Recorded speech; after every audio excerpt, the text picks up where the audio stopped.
So, hello everyone, welcome. Thank you for attending our talk. Today we'll present some of the biggest challenges we see it in the cybersecurity world in the upcoming years and also currently, and our solution for that, which is teaching cybersecurity among teenagers and creating the next generation of security experts.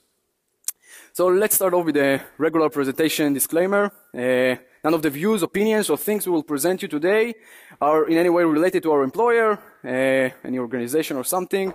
This is only our views. So who are we? My name is Nahman Khayet. I'm from Israel. I'm a security researcher at Resilion. I used to be a security researcher at Aqua Security, which also presented here today, yesterday in the Arsenal. I also been a security researcher at PayPal. I'm the founder and also part of a security group called Knox, based in Israel, composed only of teenagers. We'll speak about it later. And I am 18 years old. Hello everyone, my name is Shlomi. By the way, in case that the presentation will stop working, we will continue. Yeah. It's just a challenge. So my name is Shlomi. I'm currently the CTO or co-founder of a new startup in Israel called Resilion. Prior to that, I was the CTO and co-founder of a company called Cyactive that was acquired by PayPal in 2015. Also, I'm a PhD candidate at the TAU Tel Aviv University, focused on cybersecurity and education.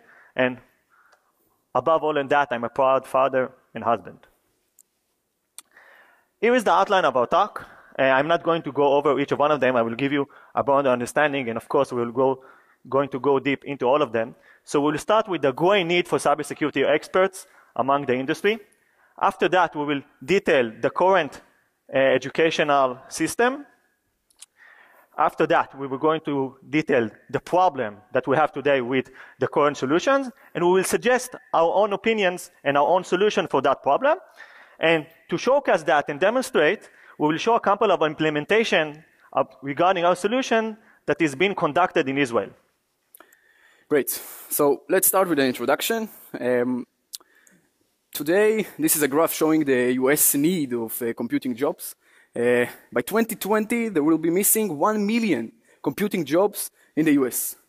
This number globally is 85 million by 2030, and this is 8.5 trillion opportunity. $1 trillion opportunity worth of unrealized annual revenue.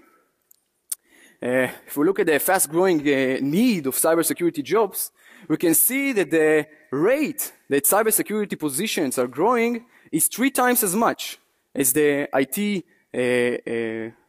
need for workers. And a study conducted by Frost and Sullivan forecasted that in 2015, there will be a 1.5 worker shortage. This forecast already been revised for 1.8 million by 2022, and other studies say that it will be also 2 million by 2022. If we look at what the security workers think, we see that 60% globally of security workers think that there aren't enough cybersecurity workers in their departments. If we see the main reasons for that, most of them, half of them say that the main reason for that is that qualified personnel is difficult to find, and that there is not enough qualified personnel in their departments. Now, because we'll speak a little bit about Israel in this talk, we'll demonstrate using examples from Israel. Let me introduce a little bit about Israel. So Israel is the world's second exporter of cybersecurity, and thus it leads the employer demand for cybersecurity. So we have a big issue in Israel. We need to tackle this issue, find security experts and evolve them from nothing. If we look at the employer demand in Israel, we see that per million positions, occupied and unoccupied, there is 5,000 occupied and unoccupied job demand for cybersecurity talent. So this is a big figure. It's much bigger than any country in the world. More than the US, which is the first largest exporter of cybersecurity. If we look at the main characteristics of cybersecurity experts, some of you also have these characteristics. It is composed of three. First is thinking outside of the box.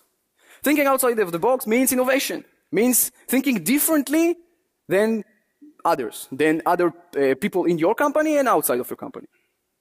The second one is adversarial thinking, which means know or predict how the enemy will work, how the enemy will attack your systems. Basically, what it means is that you know, or security experts should know, how a code can break, especially a code in their systems, and tools predict how they can tackle these issues or potential issues. The third one is technical knowledge. Each good security expert or an expert should have broad technical knowledge in many fields such as networking, forensics, and etc., etc. And another very important rule, as you can see here on the shorts we made for this event that we will give away later, there is the 10,000 hours rule.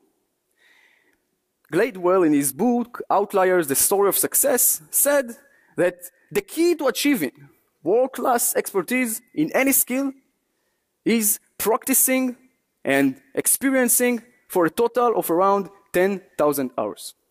This sentence has two meanings for us. First is that we believe that each one of you, and that's one of the messages we want to deliver in this talk, each one of you and each person in the world should practice and experience as much as he can in order to become an expert and every day learn something new. We'll speak about it also later.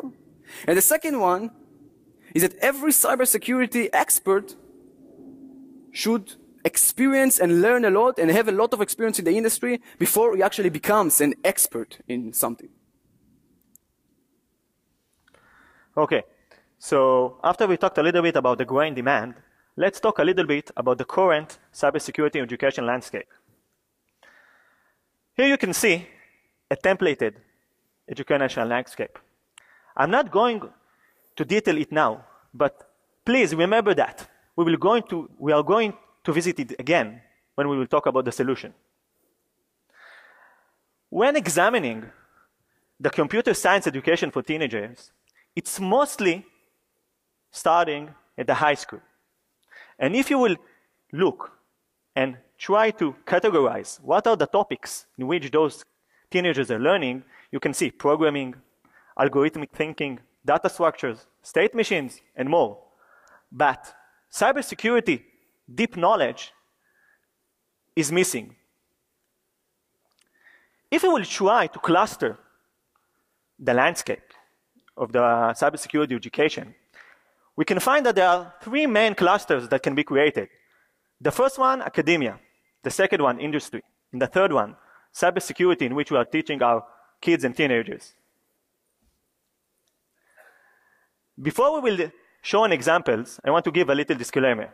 We are going to talk about a couple of examples, but we are not saying that or recommending each one of them. At first, let's start with academia. There is a growing understanding in academia for the need of cybersecurity capabilities. Because of that, we can see that there are new cybersecurity master programs that are being created. For example, you can see different programs from Europe. Here you can see an example from Israel, an MSc program from the Ben-Gurion University from the south. You can see another example when the screen is not flickering from Oxford. You can see another example from the University of York.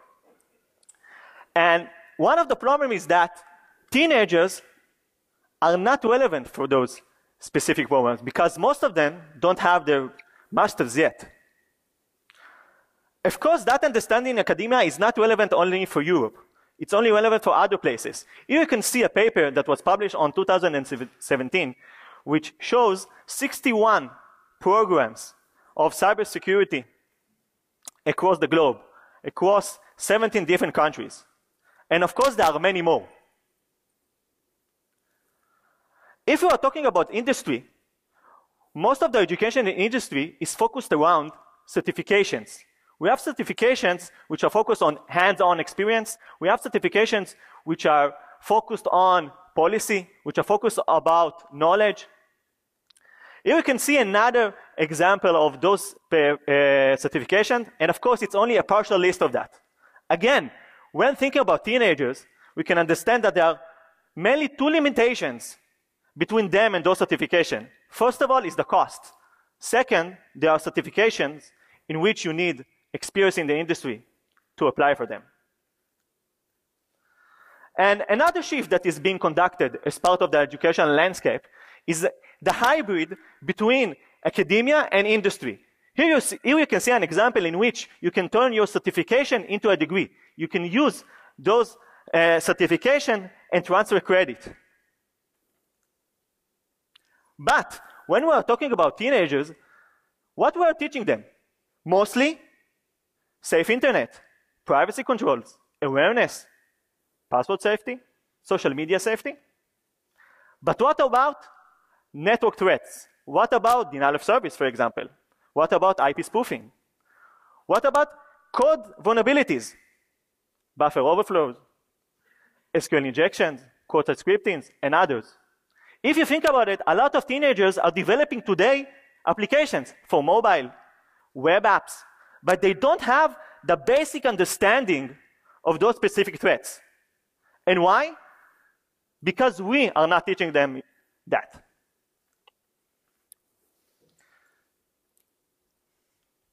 So now we'll try to define the problem, or the three main problems we see from this perspective. So let's start with the unskilled workforce. How can it be that none of the top 10 US computer science programs even require a cybersecurity course for graduation? More than that, 3 of those top 10 US computer science programs, which may be also some of the best programs in the world, globally, don't even offer an elective course in cybersecurity. What does that mean if not these 10 US universities don't think that students should even learn cybersecurity? The results of that we can see in what what security leaders around the industry say. They say that 77% of them think that the educational system does not prepare does not fully prepare cybersecurity professionals for the industry.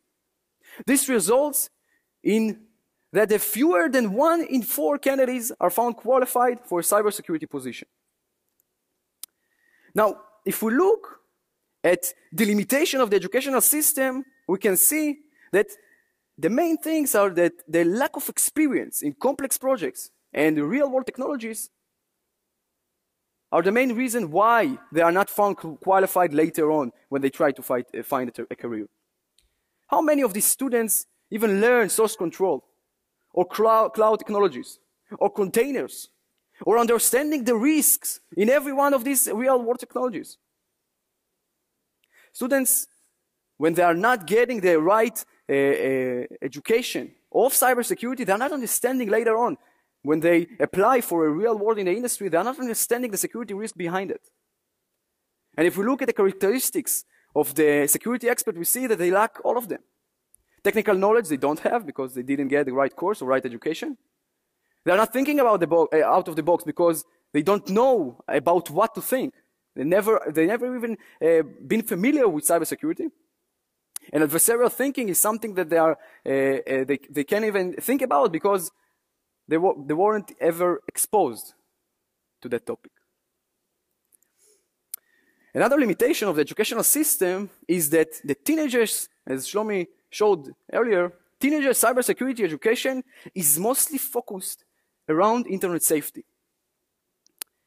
It's not uncommon to find in Israel teenagers who are being taught in school about internet safety, about privacy controls, but they still don't control their privacy, not in Facebook, not in Instagram. They don't care about it, and they are not really understanding it. The real reason behind that, even thought they are taught about it, is that they are not really understanding the reason why they need to be afraid from these threats, why they need to be afraid from these risks, why they need to protect themselves from these risks. So we need I will show later the solutions, but kids and teenagers are not exposed to real technical matters in the cybersecurity education. And another big problem is women in tech. So how can it be, again, that 74% of girls in middle school express interest in science, in technology, in engineering, and in math, but only a couple of years later, in high school, when they need to choose their college major, only 0.4% of them choose computer science. That's very awful numbers. Okay, another thing is that even with the increased growth of 15 to 20% in the past, today, and in the upcoming years, of cybersecurity positions and jobs and computer science in general, still the vast majority of computer science jobs will be pursued and fulfilled by men. Okay, you may say, now this is the situation, but we are working on it, and soon many women will be learning and getting their college degree or a university degree in computer science. But as you can see, hopefully on this presentation, 37% of them, of the computer science graduates 30 years ago, were women. Today, in 2015, this number has been decreased twice to 18%. Now, if we look at the situation in cybersecurity, we can see that the situation is a little bit better.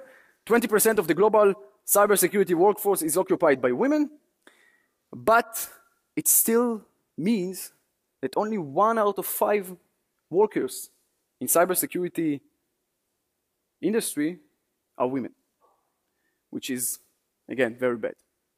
If we try to understand the reason behind that, or if we can see something little bit negative from this perspective, we see that only 13% of the Fortune 500 leaders of cybersecurity, even though 20% of them working in the industry are women, yes, but 13% of the Fortune 500 leaders are female.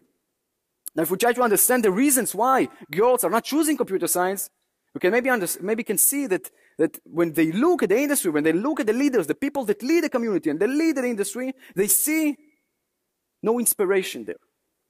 They see that they cannot be there as them because women are not a majority there.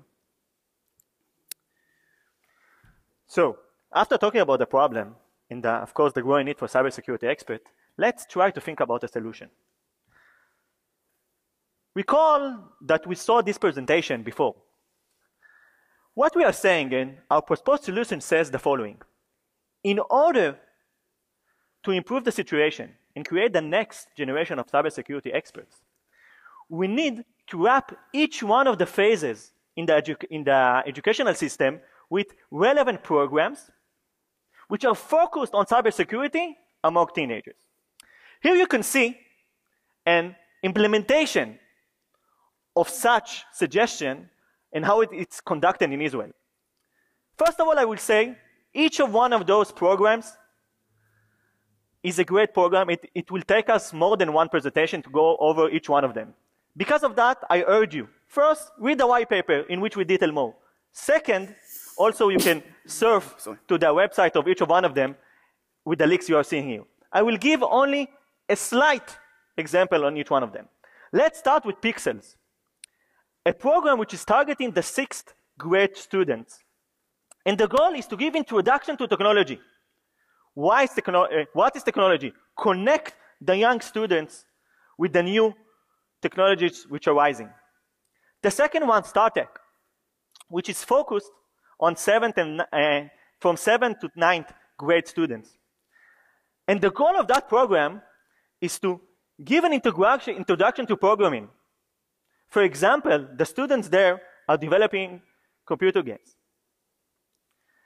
The next step is a program in Israel called Makshimim, which is the national cyber education program in Israel.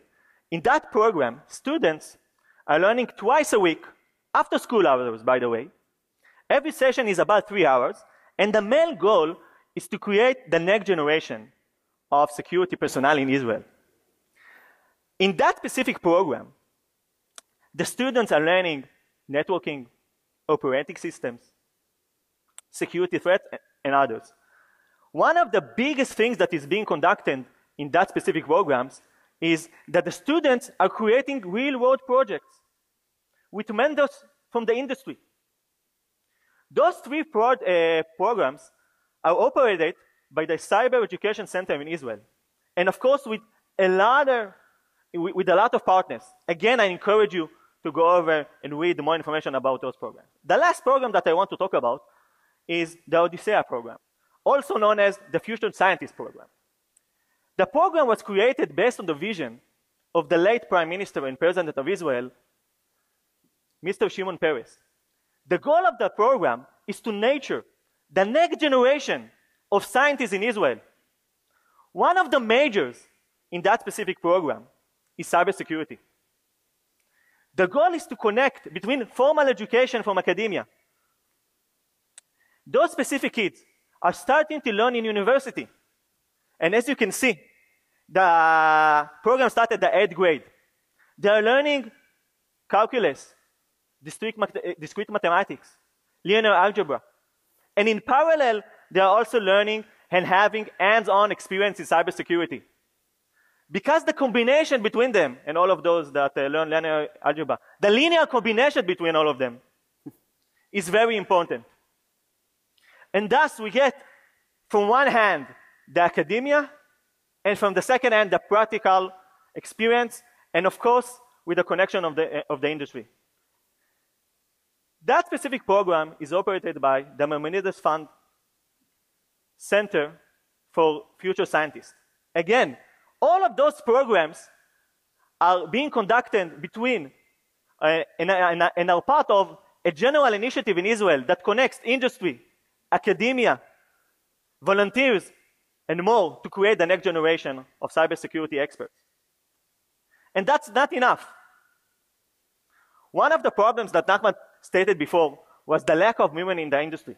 Because of that, there are two main initiatives in Israel which are focused on that. The first one is Cyber Girls, which is a community that focuses on technology, computer, and cyber, and connects between young girls and women from the industry.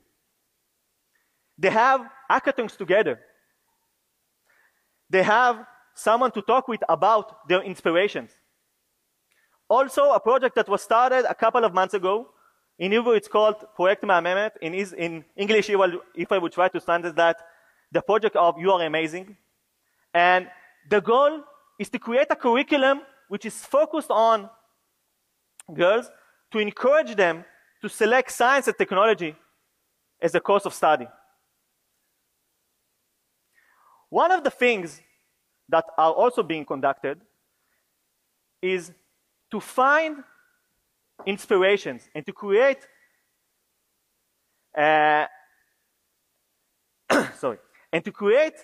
some kind of an inspiration for excellence among youth in Israel. For that, there are different competitions in computer science, cybersecurity that are conducted. Here you can see only a couple of examples of them. Again, I encourage you to read the white paper for more information, and I will go into give a little example of part of them. The first one, called Code Guru, is a math and computer competition. The competition was founded on 2000.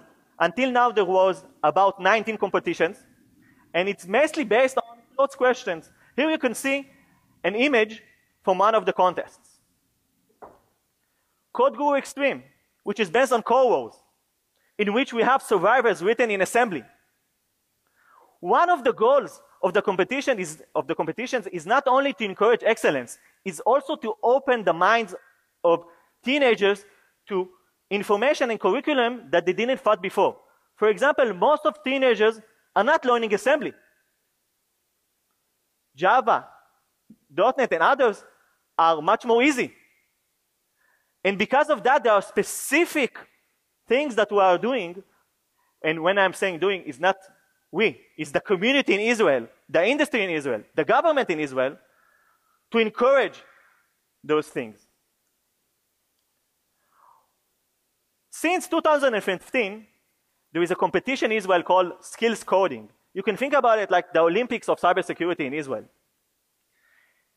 It is based on gamification. We have code versus code. The specific competition is being managed and operated by the Ministry of Education. Each one of the teams has a mentor.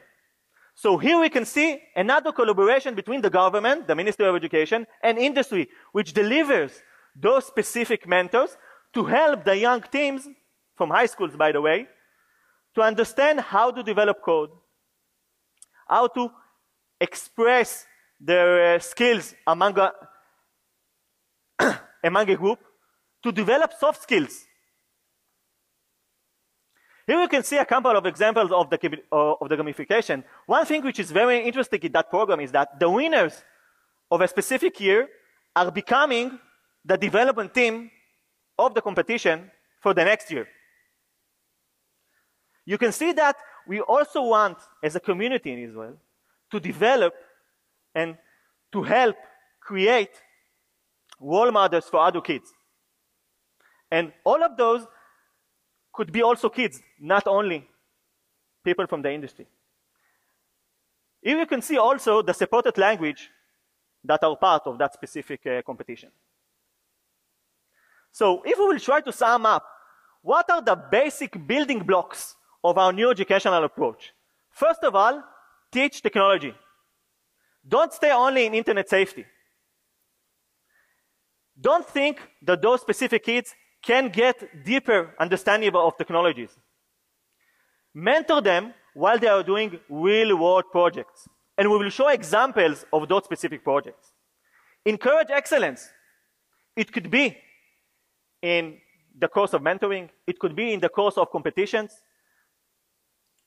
Give them internship in high-tech companies and big corporations.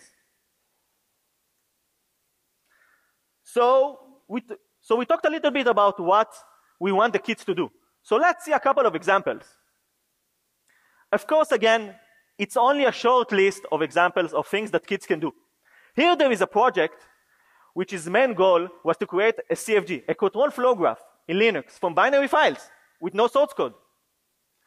That specific project was conducted by 14 and 15 years old kids. I have to say, after being a lot of time in industry, not a lot of people in industry can say what is CFG and what is ELF. But if you think about it, kids can do a lot of things. Here they took the binary file, disassembled them, identified basic blocks like function perilogs and jumps and calls, created a visualization of the application, and used that to identify part of the application based on previous analysis. For example, encryption methods. For example, sorting algorithms. Another example is the network mapping application, in which kids, again, for 14 and 15 years old, created an application that leveraged passive and active fingerprints to identify operating system. And of course, most of the things that they did was to research other things that were already done. For example, other attacks in DEFCON, Black Hat, and others. Based on that, they create that specific visualization. And here you can see that every orange circle is Linux, every blue circle is Windows. And that's not all. There are many more projects. The thing which is the most interesting here are not the name of the project, which probably have some sense. Not the description, but the age. And also we had specific groups which were girls only. And the connection, by the way, between the age of the participant and the goal of the projects, at the beginning, we thought we can't achieve that. But if you think about it, 15 and 16 years, boys and girls, created applications for anomaly detection based on machine learning, sandbox implementation, syscall analysis, and others. And of course, there are many more projects. But the goals of the project is not only to do the projects, but also to learn new technology aspects. But not only that, we also want to create and nurture the soft skills. And because of that, you can see that one of the things that those kids learn as part of doing the real-world project was collaboration, and of course other technical aspects in which you can read. Now, MACTF 2017, as you can see, Shlomi presented some of the projects that conducted by teenagers in the formal and informal educational system, but this is even more informal than the informal educational system. So MACTF 2017 was conducted, was organized, I think 1 year ago. It was organized by Knox, which is a security group I am part of. It was a CTF event organized for Magshimim, which is a program that was presented a couple of slides before that, for graduates of the program of Magshimim, and it was organized by students that are learning, that are currently learning in Magshimim, both in the 11th grade and both in the 12th grade. So what is interesting here is not the event itself. The event itself had challenges in many topics such as web exploitation, binary exploitation. It was a CTF, yeah, something that most of you are familiar with. But the thing that is interesting here, that in Israel and specifically in this event, we have a great example of how the education system gives the opportunity to teenagers who are currently learning in the same educational system to give and challenge graduates of the same educational system. So these young people in my team had to learn a lot of topics, a lot of interesting attack surfaces, and a lot of different attack techniques in order to create interesting challenges that can challenge people that are graduates of the same program they didn't finish yet. We'll present more about Knoxal later. Okay, so while doing and providing new knowledge to those specific teenagers, we saw that there is problem regarding the mental model. If you think about what a decision-making process is composed of, so we have the processing power of our brain, we have the amount of time that we have to decide or to act, we have the information that we have, our knowledge. But because cybersecurity is so complex, there are cases in which an unclear mental model is created. And because of that, we thought, how can we create challenges and tools and pedagogical aspects which enable us to fight those specific cognitive conflicts. And one of the ways that we decided to do that is to leverage what is called conflict-based learning, in which we, by design, create conflicts to enable learning. And let's show a couple of examples for that. First of all, here you can see a challenge that we gave those specific students, in which we took the section of ELF, which is responsible for describing what is the interpreter or the loader, which is needed to load a specific file, and we modify that. While executing the program, of course, it won't be executed as needed. We gave the specific file to our participants. And the goal was to build a mental model how loading is being conducted in the operating system. Because to fix that specific problem, you can't guess. You can't do a brute force, probably. And they needed to understand how the process is operating. The same we did in another challenge, in which, as part of the syscall mechanism, we replaced the syscall opcode with the syswait opcode. And of course, the syscall wasn't called as needed, because we changed the opcode. A small change can make a big difference. And because of that, we had the ability to reshape their mental model. After those challenges, and I only showed a couple of examples of them, the students from the 9th and 10th grade had a better understanding of the ELF file format, what's the difference between segments and sections, how system calls really work, how to use a debugger, how to use a disassembler, how to use supporting tools to analyze these binary formats. And we did the same for networking, and we did the same for programming and from others. And we saw that the conflict-based learning is so important to such a domain, which is so complex and has a lot of knitted details.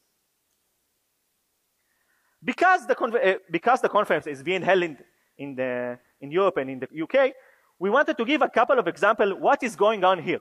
Of course, there are also a lot of examples which are from the US and other places, which are not being detailed here. The first one is Teen Tech, which is focused on science, engineering, and technology, and to give young teenagers an understanding what are the opportunities there. They also have the same thing for cybersecurity. You can see a different headlines on the screen, which shows the huge importance that the UK gives to educate those teenagers in cybersecurity. When the screen is not flickering, of course. And another example for that is a specific college that is going to be open probably in 2020 in the UK, by the way, in Bletchley Park. Some kind of a good story for that. In which they are going to nurture the best of the best in cybersecurity in the UK. Of course, there are also other programs, especially in the UK, such as Cyber First, such as Cyber Discovery, which we detail here. The main goal is not to give you a detailed explanation of each one of them. It's to give you an understanding that also governments are understanding the importance of that issue. So now we'll try to present a case study or an example of how you can educate teenagers, or how education of teenagers can be done not through educational systems or not through formal educational system. The example will be an example of mine. I'm the founder of Knoxal and I'm part of Knoxal. And I'll try to give you an example or give you a sense of why teenagers, despite their young age, can do whatever they want. And they are not different in any way than adults. So what is Knoxal? Knoxal is a teenager security group. It's a local Israeli group which composed only of local Israeli teenagers. It is composed of only passionate teenagers in cybersecurity and computer science. And we are engaged in the creation and participation of CTFs and spreading of cybersecurity knowledge among our community. We do it by many ways, by conferences, by volunteering lectures, and by other means. So if we try to ID or give a sense of what Knoxal is and how many people are there and such, so it was founded in 2016, 2 years ago, by me and another colleague, which was also my teacher at Magshimim. Another great part at Magshimim that graduates of the same program can teach other students in the program. So he was my teacher, and the number of members in Knoxal are 50 in the global group and another 35 in the CTF group. And the age range is mostly around 17 to 18, but there are some that are 19 and also, I think, already 20. Some of our activities are blogs, as I said, CTF creations. But the two things that I want to mention here is community education, which is very important for us, and CTF creation and participation, which we are currently around top 70 at the CTF time. We'll present later on examples of community education. So the first event we organized was also the first CTF ever organized by teenagers in Israel. It was a group of 5 or 7 very passionate and very passionate teenagers aged 16 to 17 years old. It was created with the support of industry. PayPal helped us out. Community, many communities that are operating in Israel, mostly adult communities, helped us also. And municipality, which sponsored the event and gave prizes. We had there challenges in many topics. Again, web, operating systems, a little bit of porn. And this was our first event. I think 50 people or 40 people participated in that event. Later on, we had the Knox Con, which was our first conference. The idea behind the conference, it wasn't big or something, yes? It's not like Black Hat or something. But the idea behind it is that teenagers are the speakers, and the crowd that listened to these lectures are also teenagers. This conference had 30 people live, And online, we also broadcasted it on YouTube, and I think around 1,000 people from Israel, teenagers from Israel, watched the conference. We had many talks, five talks, I think, about different topics such as RSA and vulnerabilities, and even bioinformatics and machine learning. And it was very, very successful. So the next example is community education. So as I said, one of the main goals, one of the main things we think very important is community education. I think that it's not enough to just have knowledge or just to be experienced in projects or real-world technologies. It's not enough.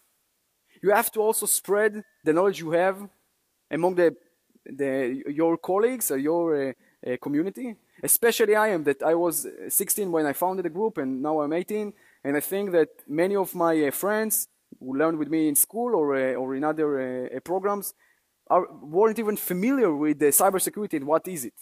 So we conducted many events in order to teach and spread it to the community. We created more than 30 programs across all Israel, including through the Tech Sheva Juniors event, Tech Sheva Juniors organization, which helped us out. We had more than 100 lectures and events, which the speaker were teenagers, 16 years old, 15 years old, which is amazing. 3,000 teenagers being exposed to these talks and learn about cybersecurity through them. I am myself an example of the Israeli cybersecurity educational program. I am the graduate of Makshimim. I am the graduate of the great effort in Israel, the great effort doing in Israel in order to evolve these security experts. I've started to work in the industry at PayPal at 16 years old. During my high school time, I founded Knox during my high school time. And I'm the proof that everything is possible. It's possible if you really want, and if you really want to innovate, if you really want to create something from scratch, you can do it. And it doesn't matter what is your age, if you are 15 years or 16 years old, or if you are 26 or 40. For some of you who are parents, I think this is a message that can be very important for your kids. So another event that we have created is Knox CTF, which was our first online CTF. It was conducted 3 months ago exactly. It was online CTF with many different challenges, many different topics. And we had 900 teams from all around the world. Our first online CTF.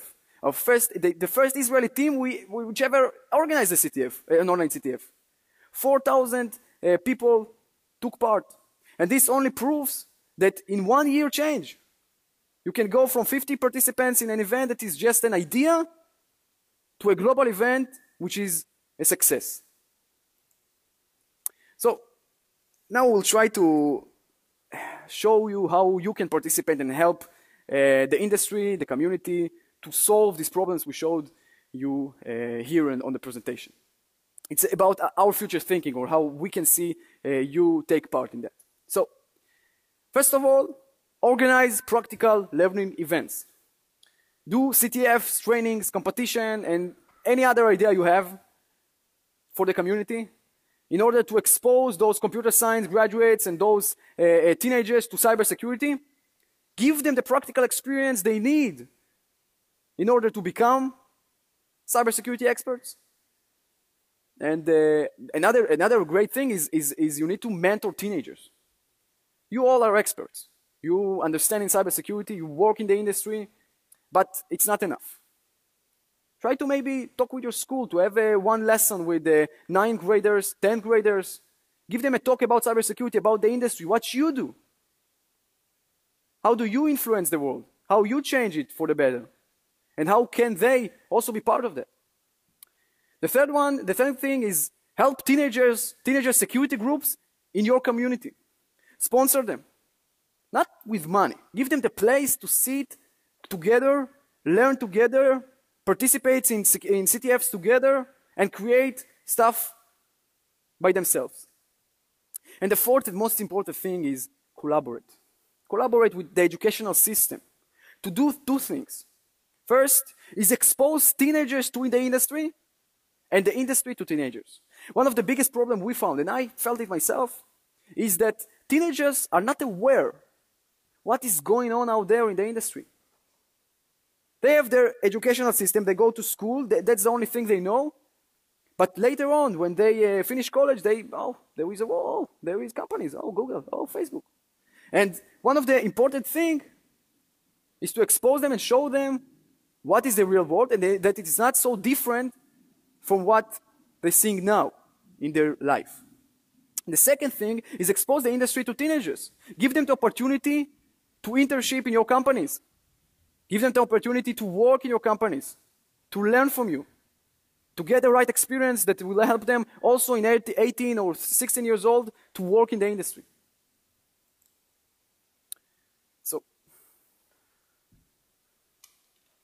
So basically, here you can see a couple of examples of how can we upgrade our current approach.